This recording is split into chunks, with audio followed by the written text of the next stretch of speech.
Hello friends, कैसे हैं आप सब।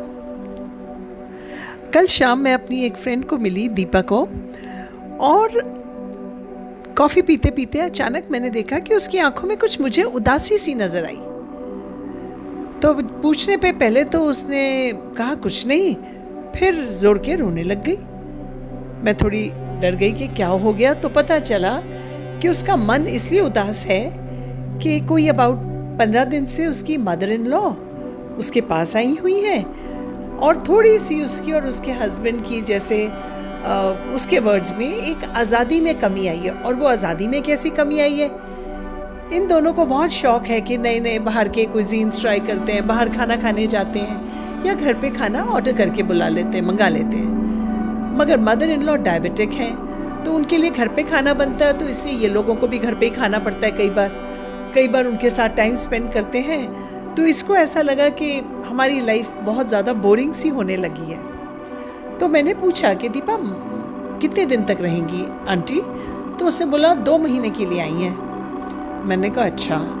मैंने कहा तो तेरे को बहुत ज़्यादा तकलीफ़ हो रही है? कहती तकलीफ़ नहीं, पर हाँ ये लगता है कि उनके कारण मेरे ऊपर एक बहुत बंदिश सी आ गई है।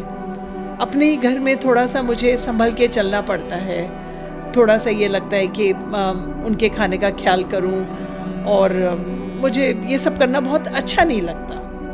मैंने कहा दीपा ये तो बहुत अच्छी बात है कि तू उनके लिए सोचती है इतना, मगर तूने कभी ये सोचा है कि दिल्ली में तेरी मदर जब रहती हैं तो उसके साथ तो तेरे भाई भाभी भी रहते हैं, तो उनकी तबीयत कैसी है?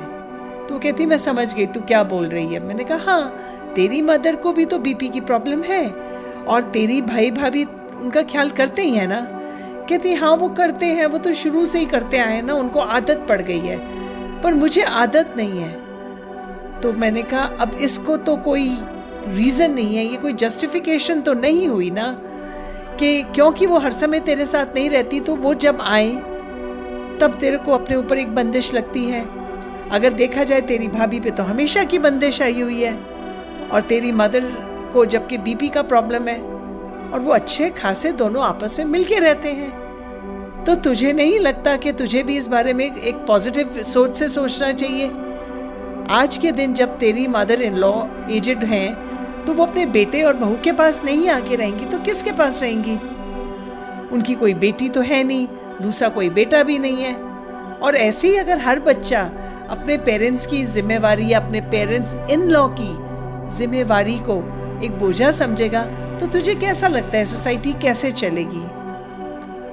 तो दीपा ने बोला हाँ मैं ये रियलाइज़ करती हूँ, मैं बस ऐसे ही थोड़ी परेशान हो गई थी, अब तेरे से बात करके मेरा थोड़ा मन हल्का हो गया। मैंने कहा आई होप दीपा जो तू कह रही है वो तेरा मतलब है, क्योंकि इस तरह से उदास होके हैवीनेस दिल में रख के तू घर का माहौल भी अपना परेशान कर रही है, ख़राब कर रही है जाने अनजाने में, और ना तेरी मदर इन लॉ को अच्छा लगेगा ना तेरे हस्बैंड को। और सच बोलूं तो मैं तो कार्मिक लेवल पे भी सोचती हूँ हमेशा कि इससे हम अपना कर्म भी तो ख़राब कर रहे हैं। आज हमारे पेरेंट्स चाहे इन लॉ हों चाहे अपने सगे पेरेंट्स हों, अगर वो हमारी तरफ नहीं देखेंगे इस उम्र पे तो वो किसकी तरफ देख सकते हैं? यूँ तो फिर तभी तो ओल्ड एज होम्स हैं वो भर जाते हैं ना।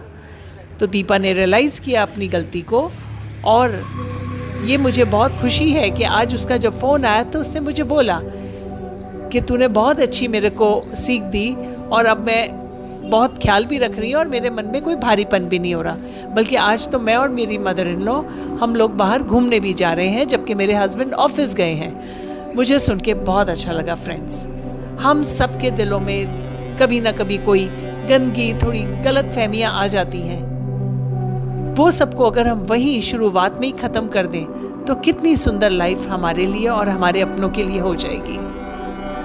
आपको ये वीडियो कैसा लगा फ्रेंड्स? कहीं ना कहीं आई एम श्योर हम सबकी लाइफ से जुड़ा हुआ है।